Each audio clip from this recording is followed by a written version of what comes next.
What if I said that you could prevent pregnancy, improve your fertility naturally, and experience 0 side effects with one simple trick? It sounds like a scam, but I've done it successfully for the past 4 years. When this method is used well, it can provide 99.4% accuracy. So here's everything you need to know about cycle tracking, starting with what is it? It's basically learning when a woman is most fertile in her cycle, and either having unprotected sex in that time or avoiding it in that window, depending on whether your goal is to fall pregnant or prevent it. You're roughly fertile for 5 to 6 days of your entire cycle. That's all. Just 5 to 6 days. It just depends where those 5 to 6 days fall within your cycle. If it shifts, that's where people say you can fall pregnant at any given stage. And you've passed them, you can't fall pregnant outside of those 5 to 6 days. So what do you actually need to track? 3 main symptoms. The first symptom, temperature. And not just any temperature, but your basal body temperature, or BBT. This is basically your body's core temperature after a period of rest. This is going to help us determine when ovulation may occur in your cycle. Now, ovulation is where the egg is released, sperm meets with that, and ta-da, if it's fertilized and implanted, that's where a baby occurs. Ovulation is the star of the show of the menstrual cycle. Everything is in the lead up to ovulation and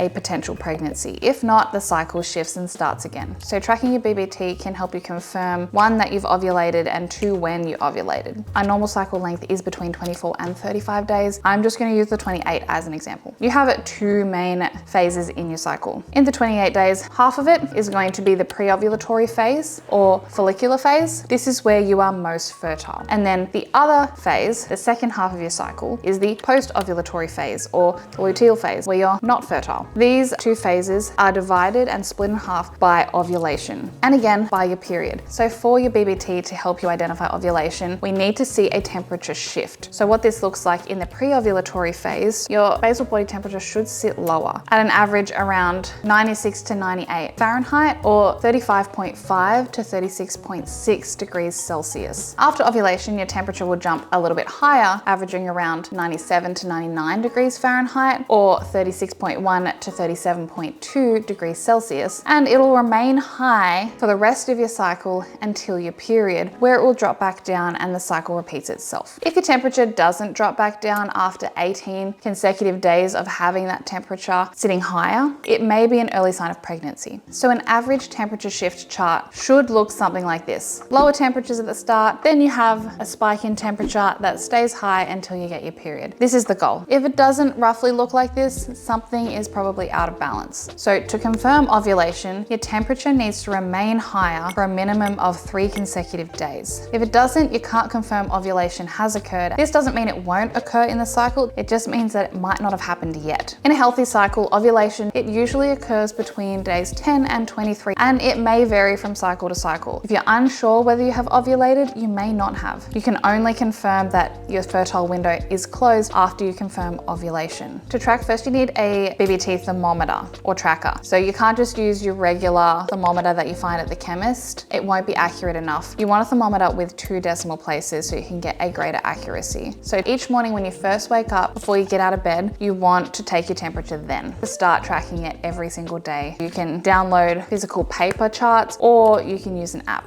Manual paper is a great option because it is purely just the raw data that you're tracking. There are apps available, but be wary as a lot of those apps have their own algorithms and they do make predictions themselves and they may mess or skew your data. You can't rely on the apps. I do personally like the convenience of an app. 2 of them that I like to use are the Temp Drop app because it's linked to my temperature tracker that I have, and the Fertility Friends app because it is so detailed. It's like using paper where you're in control, but it is digital. There are factors that can affect your temperature that you should be mindful of. You want to make sure that you have at least 4 to 6 consecutive hours of sleep without getting up through the night. That's for the most accurate temperature because it is at rest. You ideally want to take your temperature at the same time every single morning. So you want extreme consistency, which often is hard to get. And things that can affect your temperature results include sickness, allergies, stress, getting up during the night, and alcohol. With these things, it can make it a little less simple. Just do your best. It's still worthwhile tracking to show the trends. These things will be useful, but it is important to be aware or to note down when some of these factors can actually skew and affect the results. I'm someone who is all for convenience, so I decided to use a temperature tracker rather than the oral thermometer that I started with, just to improve adherence and accuracy. So I do use the Temp Drop monitor as it makes tracking your BBT a lot easier. The next sign or symptom that we're going to look at is cervical mucus. It tells us pretty much when your most fertile days are. This is the most important sign. There is fertile cervical mucus and there is non-fertile days of the month. Fertile cervical mucus can actually keep sperm alive for up to 5 days as you approach ovulation. That's why your fertile window sits between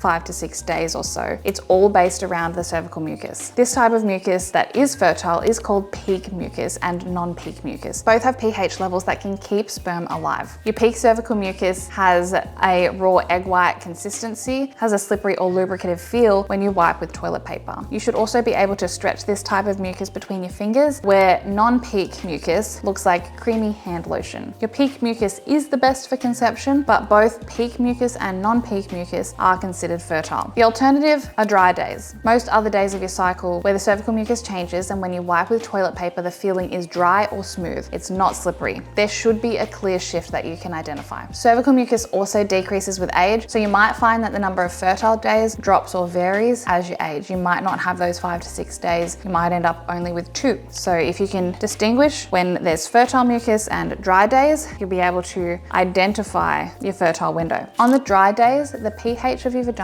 is not at a level that can actually keep sperm alive. The cervical mucus is what the sperm travels in. It's like a safety little bubble that helps it travel safely to the uterus. So when you have dry days, the sperm aren't unprotected, so it can't actually stay alive. It can help confirm whether you've ovulated or not. You should, however, wait at least 3 days after you see the shift to confirm ovulation and before even considering having any unprotected sex. You want to definitely make sure that you have 100% and confidently confirmed ovulation if you are using this as a pregnancy prevention, coupled with monitoring your basal body temperature, being able to then confirm your fertile days versus non-fertile days. What do you actually look for? How do you do it? It can take some practice to start. It is based on you, so you've got to figure out what's your normal and what it looks like for you. So you start by paying attention to the feeling or sensation on the toilet paper when you wipe and when going to the bathroom. Do this multiple times a day to start to gauge any differences. You then want to write down, is it slippery or lubricative when you wipe, or is it dry feeling? Also note down what it may look like on the toilet paper or in your undies. Is it a clear egg white consistency that is stretchy, or a white and creamy or watery?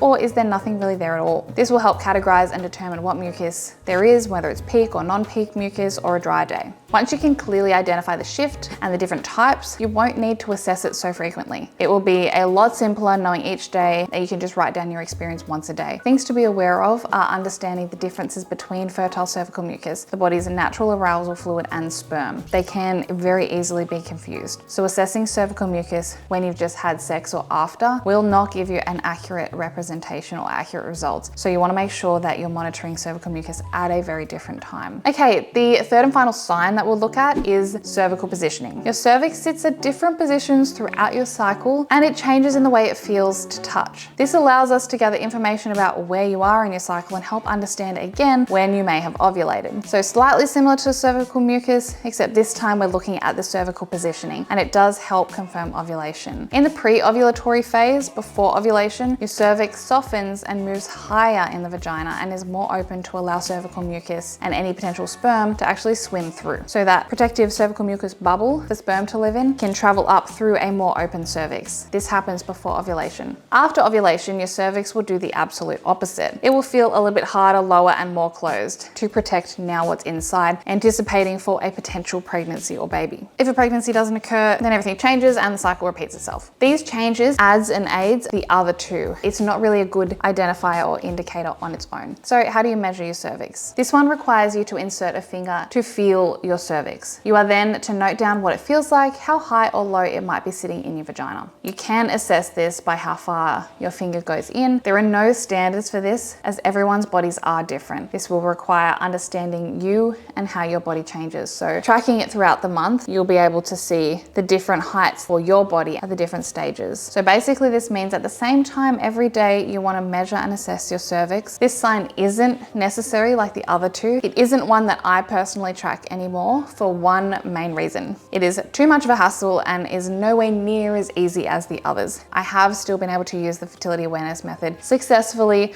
to avoid pregnancy, and then more recently to actually get pregnant. I have found it effective just just using temperature and cervical mucus. So these are the 3 main symptoms to monitor cycle to cycle. When this method is used well, it can provide 99.4% accuracy at preventing pregnancy, which is equivalent to some of the other methods that do have risks associated with taking them, like the pill. If you want to know information on the pill, I have made multiple videos on it and some of the issues with it, so go check that out. One of the best parts about this method is there's no synthetic hormones, so you're able to preserve your fertility whilst preventing pregnancy. I recommend charting your cycle and symptoms for at least 6 months to understand your cycle before using it as a contraceptive alone. It is important to remember that this method only confirms ovulation after it occurs and doesn't predict it. We don't want to be trying to predict our cycles. When I did track my cycle, I always made sure that I was extra safe and waited till after ovulation was confirmed for a minimum of 3 days before having unprotected sex. This way, I was able to guarantee its effectiveness, and it has been very effective for me since doing this. I also made sure I wouldn't have unprotected sex after having my period, as I couldn't be sure when my fertile window would start. Even though it's only 5 days or so, those 5 days could start at any point after my period, or potentially even on the tail end of my period or during, if ovulation were to come early. I tracked my cycle for 2 whole years before I personally felt comfortable to use it as my only form of contraception for my husband and I, as we really just didn't want any pregnancy scares. We were successful at preventing pregnancy for the 2 years of using it before we decided that we wanted to try to use the method to fall pregnant. We then fell pregnant on the 2nd month of trying. This method has been really effective for us, but you have to trust yourself and not cut corners. All of this information you gain from cycle tracking not only can help you prevent pregnancy or actually fall pregnant, but it also can help you identify cycle abnormalities that you can then address and start working towards normalizing and increase your fertility. And fertility, I believe, is the peak sign of health for both men and women. So identifying abnormal cycles is only just an added bonus with this method. If you have any questions, just comment below. And if you did like this video,